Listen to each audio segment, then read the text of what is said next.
le cycle, c'est le français langue maternelle. Là, c'est vraiment la langue maternelle des enfants. J'ai introduit le programme en Israël en 2011, qui est un programme en fait qui est en activité préscolaire, qui sont des activités donc après le cursus des enfants, et qui est surtout introduit dans les écoles primaires.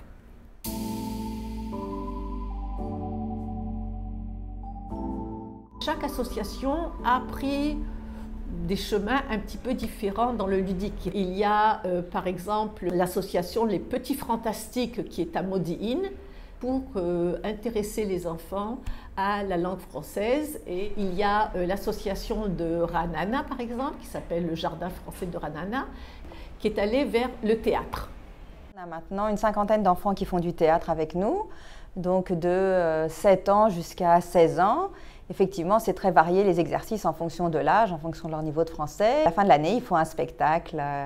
Cette année, ce sera une adaptation du Ciel et le miel.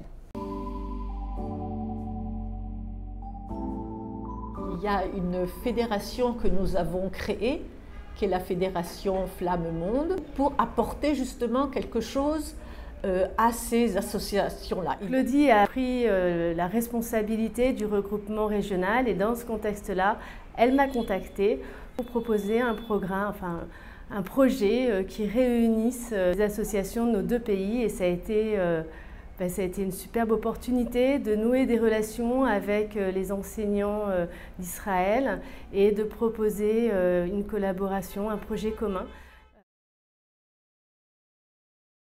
Le réseau Flamme en Israël joue un rôle très important.